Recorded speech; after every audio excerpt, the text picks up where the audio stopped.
Petition విచారణ అర్హత ఉందో లేదో నిర్ధారణ తర్వాతే ప్రమాణం చేయడానికి ఆహ్వానించిన సంగతి మీకు గుర్తు చేస్తున్నాను.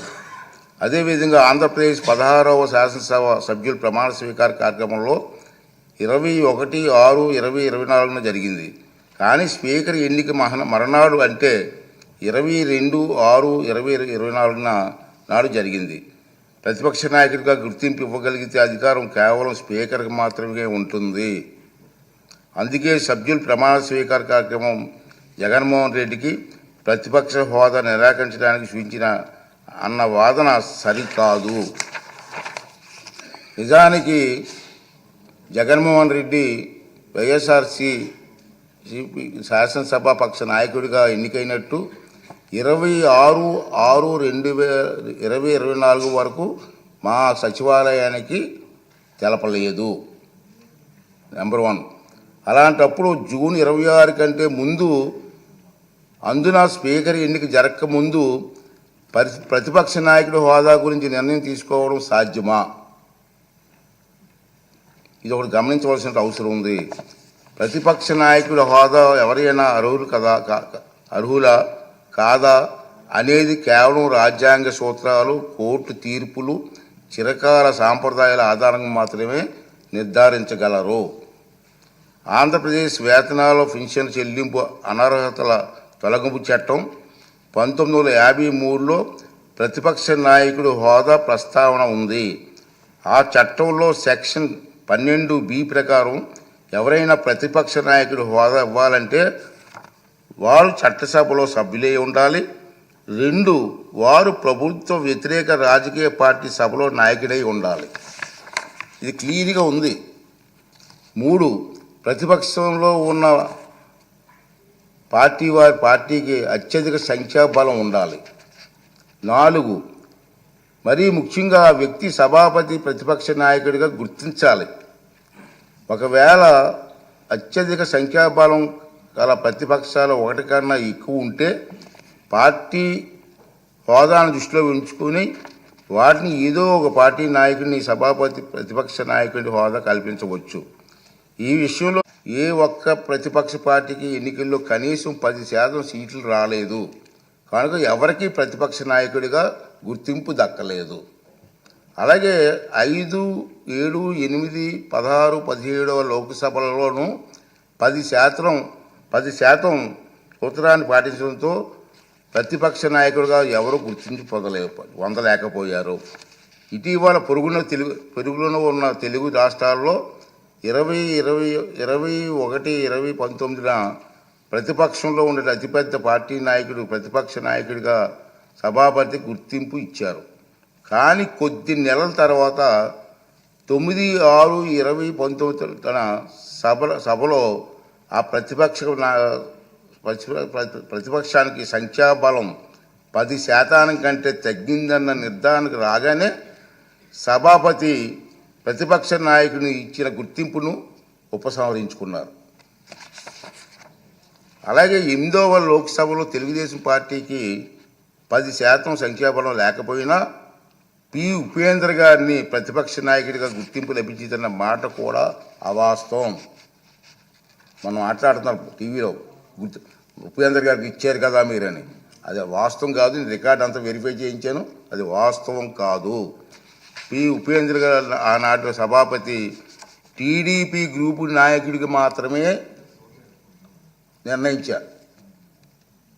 దాన్ని ఇతను ఇష్టం వచ్చినట్టుగా అవాస్తవాలు మాట్లాడే పరిస్థితికి వచ్చింది. ఈ వాస్తవాలను, సాంప్రదాయాలను దృష్టిలో ఉంచుకుంటే 175 మంది సభ్యులున్న నేటి ఆంధ్రప్రదేశ్ శాసనసభ అతిపెద్ద ప్రతిపక్ష పార్టీకి కనీసం 18 మంది సభ్యులుంటే తప్ప ప్రతిపక్ష నాయకుడి హోదా రాదని అందరికీ అర్థమవుతుంది. ఈ నిబంధనలు, సాంప్రదాయాలు ఉదాహరణలో జగన్మోహన్ రెడ్డికి తెలియదని చాలామంది అనుకుంటున్నారు. కానీ తప్పు. తెలుసు.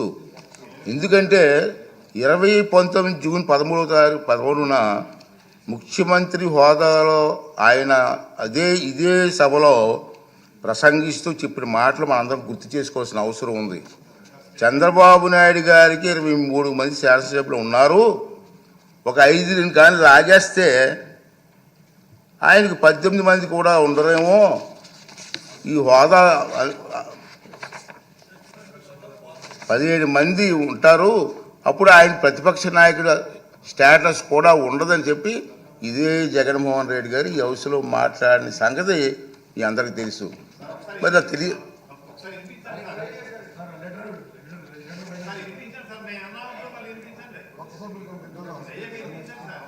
అదే చెప్తాం కదా.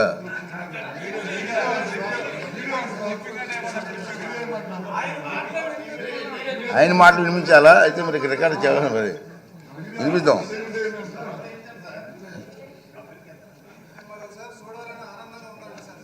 అతనే చెప్పారు, ఒక స్పీకర్కు దురుద్దేశాలు ఆపాదించడం సభా హక్కుల ఉల్లంఘన కిందకి వస్తుందని మీ అందరికీ తెలుసు. ఈ పాయింటే.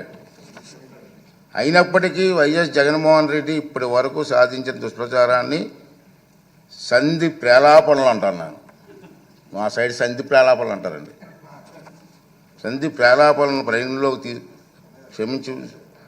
ప్రేలాపనలుగా పరిగణించి క్షమిస్తున్నాను.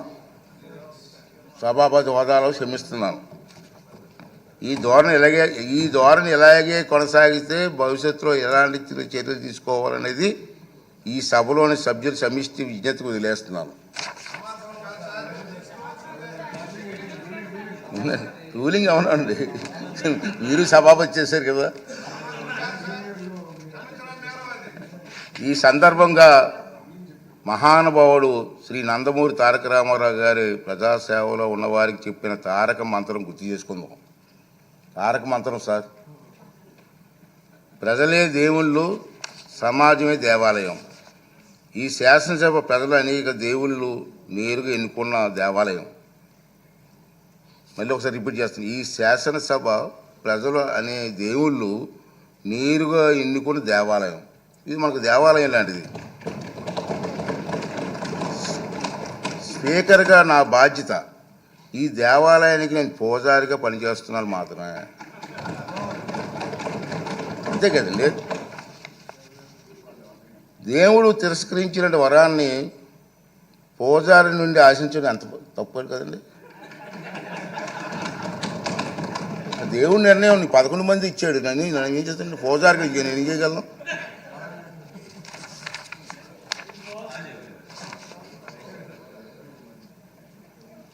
ఈ నియోజకవర్గాల్లో ప్రజలు ఈ సందర్భంగా వాళ్ళ సభ్యులు కూడా రావట్లేదు, మీరు చూస్తూనే ఉన్నారు. ఈ సందర్భంగా సభకు దూరంగా ఉంటున్న సభ్యులకి నా విజ్ఞప్తి ఏంటంటే, మీ నియోజకవర్గాల్లో ప్రజలు మీకు ఇచ్చిన గౌరవాన్ని, బాధ్యతను గుర్తు చేసుకోండి. మీకు సభకు దూరంగా ఉంటే మీ నియోజకవర్గాల సమస్యలు సభలో ఎవరు ప్రస్తావిస్తారు? వాటికి పరిష్కారాలు ఎలా సాధిస్తారు?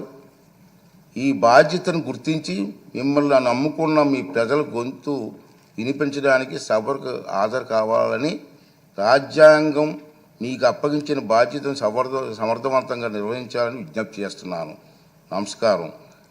ఈ రూలింగ్ తాలూకు ఇంగ్లీష్ కాపీని కూడా సభ రికార్డులో భాగంగా ఉంటుందని చెప్పి సందర్భంగా మనం చేస్తూ మీ అందరి దగ్గర సెలవు తీసుకున్నానండి.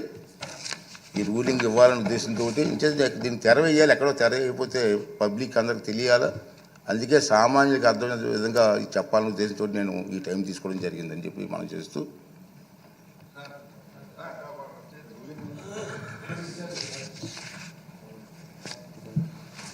అధ్యక్ష